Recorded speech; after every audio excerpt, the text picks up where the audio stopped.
एक ही है।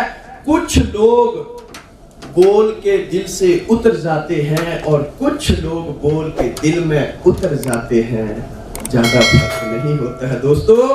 जब भी 15 साल पहले के बारे में सोचता हूं, अंदर से हमेशा ग्रेट अप्लायंस के लिए वो लाइनें याद आ जाती हैं कि सपनों में आने वाले तेरा शुक्रिया, इस दिल को बहलाने वाले तेरा शुक्रिया।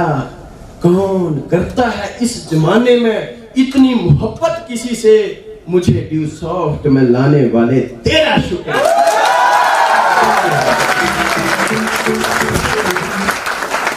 जब भी हम पेट्रोल पंप पे जाते हैं, पेट्रोल पंप वाला हमें सबसे पहले एक बात बोलता है, सर प्लीज 0 देख लो। बोलता है या नहीं बोलता है? क्यों? क्योंकि 0 से ही शुरुआत होती है। आज हम यहाँ पे बैठे हैं दोस्तों, हमें 600-700 लोगों की जरूरत नहीं है। अगर इस हॉल में बैठा 2 दिन के अंदर कोई एक इंसान भी जाग गया ना, तो हमें ये गर्व होगा अपना मानुष जन्म पाके कि हमने कम से कम एक इंसान को जीना सिखा दिया।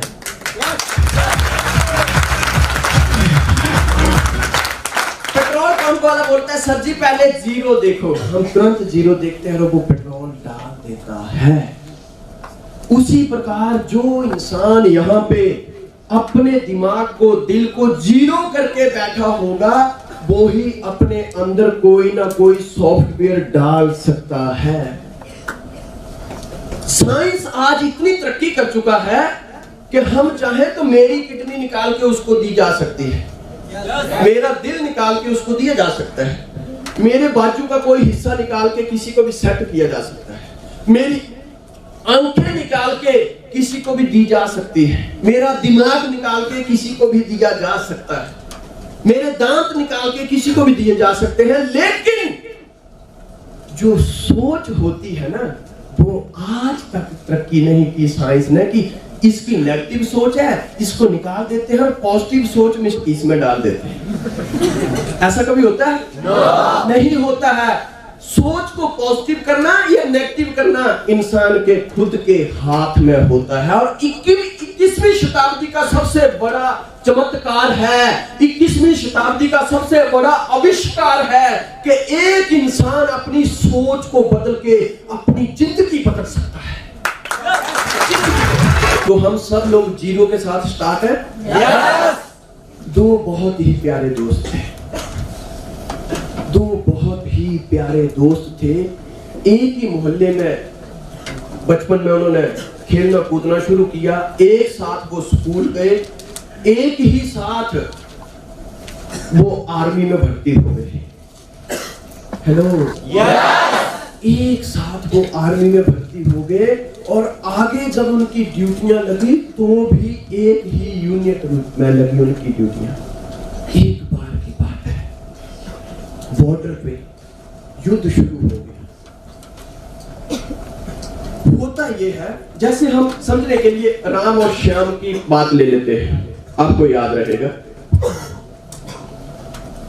एक साथ युद्ध शुरू हो गया और एक बार जब भी वो शाम को आते थे, पूरे दिन में क्या किया है, शाम को दोनों अपने साथ मस्ती करते थे और एक दूसरे को बताते थे, क्या बात है, आज तो मैंने इतनी गोलियां मार दी, एक बंदे को टांग में गोली मार दी, एक बंदे को सिर में गोली मार दी, फिर मेरी बंदूक खाली हो गई, मैंने फिर भरी, फिर चलाई और पूरा एंजॉय करते थे।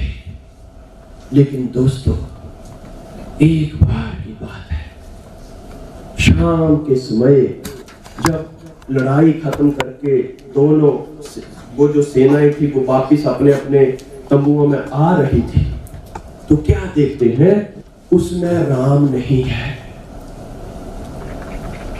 और जो राम का कमांडर था उसने सोचा कि अगर यार मैंने श्याम को जाते हुए ही ये बता दिया कि आज राम को गोली लग गई है, तो इस बात की गारंटी है श्याम भी मर जाएगा,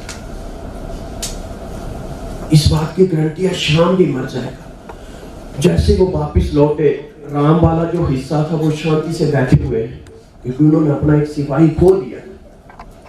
क्या किया, आज मैंने क्या किया, मैंने ये किया, मैंने वो किया, लेकिन राम कहीं से निकलता ही नहीं। और इतने में क्या होता है, वो सब जगह देखता है, और जो उसका कमांडर होता है राम का, श्याम उसको पूछता है राम कहाँ है। बोलने को कोई तैयार नहीं है दोस्तों, वो बार बार पूछता है बताओ राम कहाँ है। तो वो लास्ट में बोल देता है यार सॉरी, ऐसे ऐसे लड़ाई हो रही थी लेकिन आपका राम वहां पे घायल हो गया। उसने सुना और वो बेहोश हो गया। कहता फिर, कहता अगर हम राम को बचाने जाते तो और सिपाहियों की जानें चली जाती। हमने लड़ाई जारी रखी और लड़ाई करते करते आगे निकल गए। जब शाम को युद्ध विराम हुआ हम वापस आ गए, क्योंकि हम देखने नहीं गए, वो हाई अलर्ट एरिया है। श्याम बोलता है कुछ भी हो जाए मैं जाऊंगा, मुझे बताओ तुम किस नक्शे में जाके लड़ाई कर रहे थे। वो कहता है मैं तुम्हें इजाजत नहीं देता, अगर तुम मर गए तो आदमी को और तुम्हारे घर वालों को मैं क्या जवाब दूंगा। कहता मुझे इस चीज से लेना देना नहीं, लेकिन इंसानियत और एक प्यार भी कोई चीज होती है, मैं जाऊंगा। उसकी लाख जिद करने के बाद जो राम का कमांडर था उसने उसको नक्शा बता दिया कि हम ऐसे गए, हम वैसे गए, हमने ये किया, हमने वो किया। दोस्तों होता ये है, उसने नहीं सोचा कि अगर मैं चला गया तो मैं भी मर सकता हूं, लेकिन दोस्ती थी ना। यस वो चला गया। रात को पता नहीं क्या हुआ क्या नहीं हुआ। जब सुबह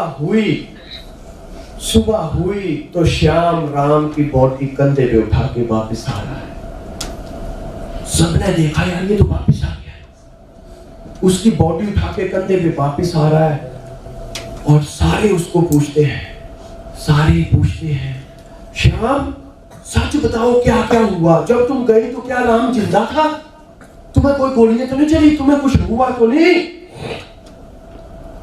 दोस्तों जब उसने बॉडी वहां पे रख दी और श्याम को सारे पूछते हैं तो पता है श्याम ने क्या जवाब दी, बताओ। श्याम कहता मैं वहां पे गया, मैं वहां बहुत चिल्लाया, लेकिन वहां पे लाशें गिरी हुई थी, कोई पता नहीं चल रहा था। मैं एक लाश उठाऊं वो देखूं, दूसरी उठाऊं वो देखूं, लास्ट में जाके देखा तो राम की बॉडी पड़ी हुई है। मैंने उसको उठाया, उसको मालिश कर शुरू की कि राम उठ तेरा दोस्त आया हुआ है, राम उठ तेरा दोस्त आया हुआ है। उसका हृदय पंपिंग किया और उसकी बॉडी मैंने अपने गोदी में रख ली और चिल्ला रहा हूं अरे मेरे राम तू आंखें तो खोल यार, मैं आया हूं। मेरी आंखों में आंखें डाल के राम पता क्या जवाब देता है, श्याम मुझे पता था कोई आए या ना आए, ये सांसें मैंने इसीलिए बचा के रखी थी क्योंकि मुझे पता था कोई आए या ना आए पर मेरा श्याम जरूर आएगा। इतना विश्वास, इतनी गहरी दोस्ती, मुझे पता था मेरे मित्र, गोली तो मुझे शाम को ही लग चुकी थी, लेकिन फिर भी मैंने अंदर से सांसें रोक के रखी थी। भगवान से मैं यही प्रार्थना कर रहा था कि मुझे इतनी सांसें जरूर दे देना कि जब ढूंढने के लिए मुझे मेरा मित्र श्याम इस जगह पे आए तो उसको ऐसा नहीं लगे कि राम आंखें मोड़ के चला गया है, उसको ये लगना चाहिए कि यस मेरे इंतजार के लिए राम रुका हुआ था। दोस्तों आज हम जिस सिस्टम में हैं, वो 10,000 लेके लोगों को ज्वाइन करने वाला सिस्टम नहीं है, वो विश्वास का सिस्टम है, विश्वास का सिस्टम। हमें अपनी अपलायंस के साथ इतना साथ देना है और हर अपलायंस को डाउनलाइन का इतना साथ देना है कि जिंदगी में जब हम तरक्की पे चले जाएं तो हमें भी भरोसा होना चाहिए, हमारी अपलायंस को भरोसा होना चाहिए, हमारी टीम को भरोसा होना चाहिए कि यस मुझे पता था मैं एक दिन जरूर कामयाब होऊंगा। क्यों? क्योंकि मुझे पता था मेरी ग्रेट अपलायंस जरूर आएगी। जितनी उम्मीद और जितना विश्वास राम को श्याम के प्रति था, मेरे दोस्तों इतनी ही उम्मीद, इतना ही विश्वास जब हम मीटिंग में आते हैं, जब हम सेमिनार्स में आते हैं, जब हम अपनी काम की बातें करते हैं तो हमारे घर वाले भी हमसे इतनी ही उम्मीदें लगाए बैठे होते हैं। की तकलीफों से लोग मुझे तरह तरह की बातें करते हैं, लेकिन हमारे माँ बाप हमसे ये उम्मीदें लगा के बैठे होते हैं कि यस अब वक्त आ गया है कि मैं दुनिया को दिखाऊंगी कि यस, मेरा बेटा एक दिन आएगा और खुशियों का सूरज जरूर चलेगा। यस, मैं बताऊंगी दुनिया को, यस,